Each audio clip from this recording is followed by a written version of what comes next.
Alright, omulungi atugoberera ku mukutu ogwa Credible Media UG. Salaamu alaikum wa rahmatullahi wa barakatuh. Ganja Fad Gemanya. Tubibaza okulike nti mutambula naffe nabwe ekyo tubasaba okusubscribinga, okulikinga, awamu n'okusharinga content waffe twongera ate okulike nti tubaweereza nga bwe tweyama okujja okukuba torch mawulire nga bwe gaba gatambudde wano mu nnyaffe Uganda. Sayo kyabyabufuzi kisaawe kyabyabukulembeze eggwanga Uganda. Twewaayo okulike nti tujja ne tumulungula ensonga oba oli awo munnayuganda n'omanya ebyo by'oteekeddwa okumanya. Akagereke kiri nti ensonga z'ebyobukulembeze ziri sensitive nnyo era munnansi yeetaaga okumanya nga bwe bitambula. So nabwe ekito ffe tujja ne tubakubira torch ne mulaba ekyo kyennyini kyemuteekeddwa ate okulabika nti mulaba. So Right Honorable Joel Ssenyonyi oba Leader of Opposition ono nga wa kibiina ki National Unity Platform olunaku olw'ejjo yavuddeko n'abaako ensonga zayanja eri eggwanga. Ensonga zino ze za reforms oba ebbago eyagala okuleetebwa mu Parliament okola ennongoosereza ku butya abantu oba oli awo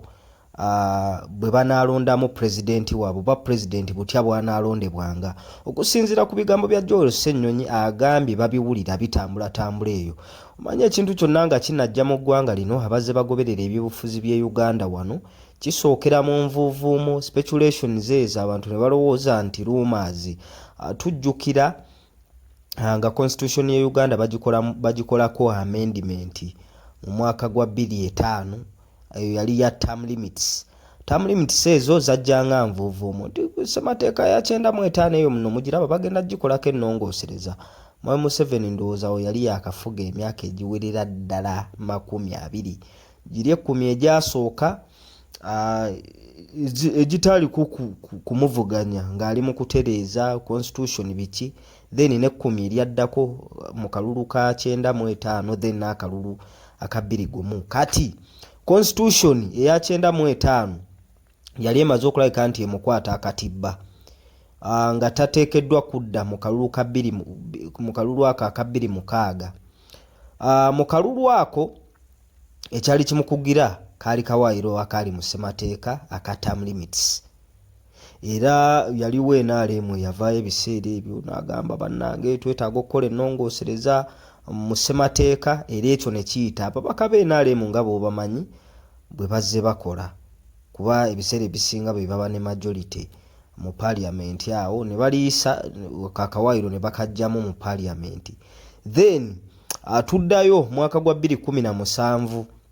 era nga constitution y'emu eya 95 ekwata mwami Museveni okulabika nti yeeyongerayo akatibbaawo yali nnyingo 12 yali mu constitution ng'emukwata yali ya age limit. Era twalaba ffenna ebyali mu Parliament okuyiwa omusaayi abamu baavaayo ng'emigongo bagimenye nga omuli ow'ekitiibwa Maama Nambooze n'ababaka abalala bazaake. Ababaka baakubibwa abamu ne batwalibwa bubi nnyo ne babakwata bubi nnyo. Amagye gayingidde mu gundi mu Parliament ng'ebintu we twabiraba era tekyali kifaananyi kirungi oba oli awo ekyasiigibwa mu kaseera ako. So eyo biiru oba reform amendments ezo zaakolebwa. So mu kaseera kano okusinziira kwakulira oludda oluvuganya gavumenti yavuddeyo n'agamba era baatandise owulira envuuvuumu. Naye ku luno okwawukanako n'emirundi egirala nti bali ab'NRM okwata ku constitution okola amendments ez'enjawulo ng'eya 2005 then n'eya 2017 nga bajjako term limit ne age limit ya 2005. Aba NRM be baakiwomangamu omutwe oba be baaleetanga reforms ezo oba amabaga ago ne gayisibwa Parliament.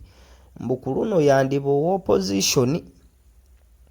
era opposition oyo nga yagenda okulabika nti atembeeta ekintu kino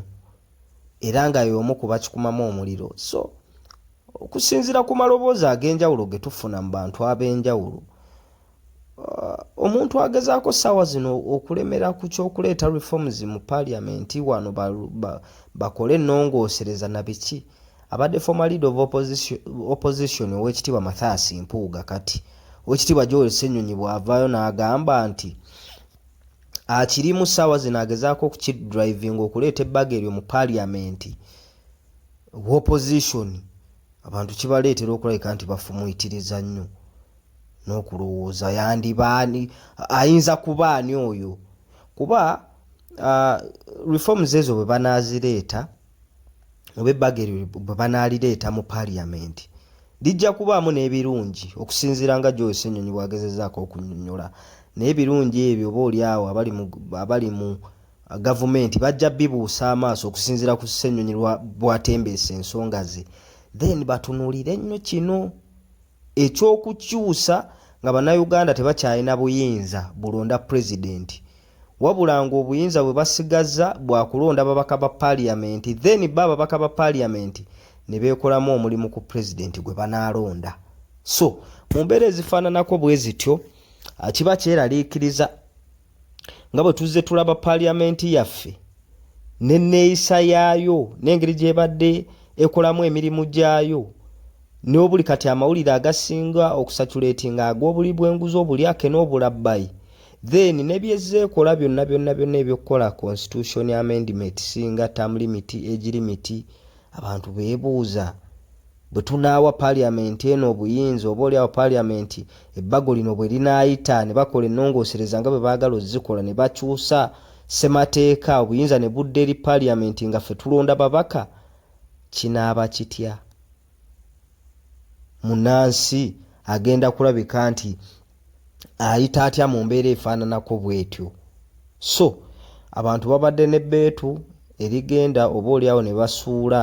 obululu bwabwe nga newankubadde era nabo babuvuddengamu batolotooma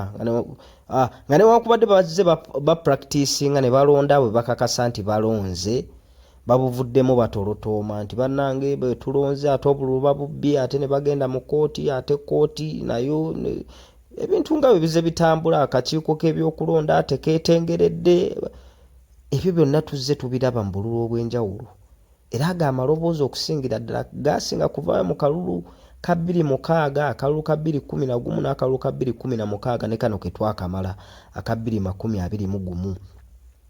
nga akalulu bwe kaggwa n'ebitongole eby'enjawulo oba oliawo ebiri international ebijja okulondoola akalulu kaffe nga bwe katambula ripooti zebiwa biraga akalulu kabaddemu emizogobano mingi ebintu ebifaananako bwe bityo ab'ebitongole ebikuumaddembe oba oliawo balina enkola gye bakolamu ebintu byabwe ng'olaga balina kyekubiira balina sayidi gye banyigiriza ekyokulabirako mu kalulu kano akawedde aka 2021 twalaba ab'ekibiina ki National Unity Platform empisibwa gye bwayisibwamu baana bangi abaaluzingiramu obulamu so mu mbeera ezifaananako bwe zityo Electoral Commission nayo bagikubamu ebituli oba oliawo etuuka ne ku extent etalangirira bululu obuvudde mu regions ezimu so kaakati kino bwe kinajjanga ababaka ba parliament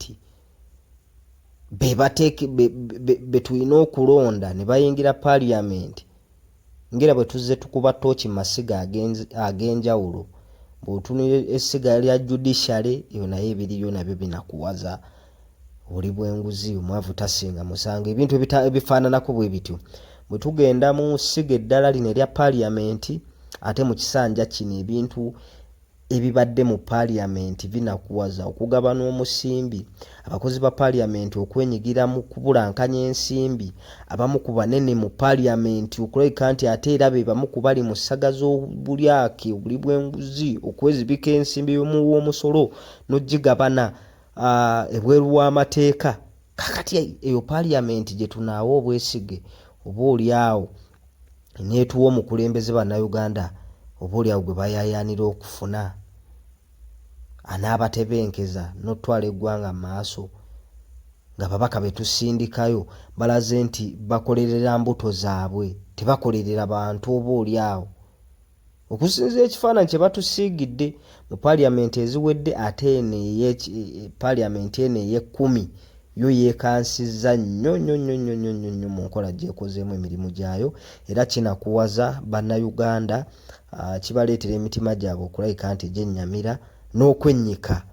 so mu mbeera ezifaananako we zityo ow'ekitiibwa right honorable leader of opposition Joel Ssenyonyi avuddeyo n'atangaaza ensonga ezo zonna then ayogeddeko oba oliawo ne ku baana abali mu makomera omanyi ow'ekitiibwa Mathias Mpuuga bw'abadde avaayo okwogerako eri abantu mu media ng'ali ku media houses ez'enjawulo ng'ali mu press conferences ez'enjawulo yagamba nti oboolyawo ono leader of opposition Joel Ssenyonyi yamuddira mu bigere takoze kimala ku basibe ab'ekibiina ki National Unity Platform abatemeze emabega w'emitayimbwa. Joel Ssenyonyi naye asobodde okumwanukula n'agamba ebbanga lyonna ow'ekitiibwa lye yamala nga yatukulembera mu paaliyamenti wano teyafissaayo wadde n'akadde ogenda okulabika nti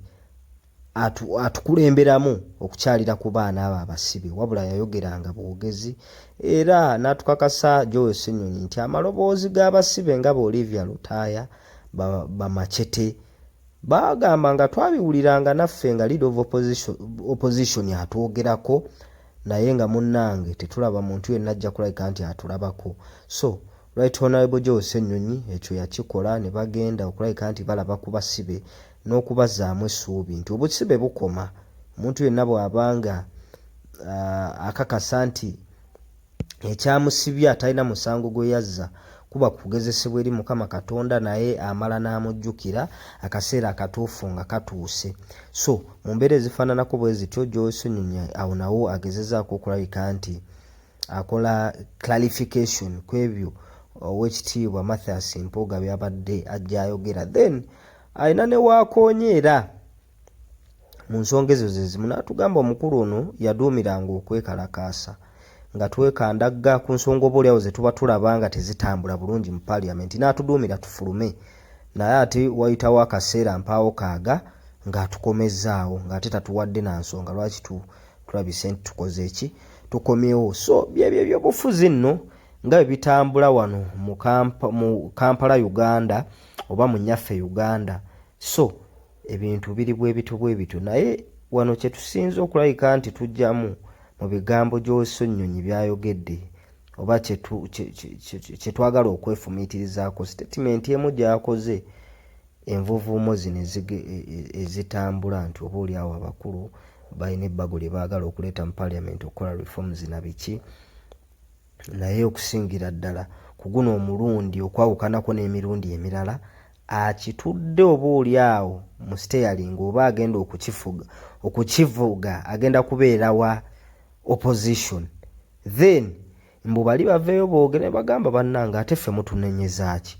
ku guno omulundi opposition yennyini yeyavuddeyo n'aleeta ebbago lino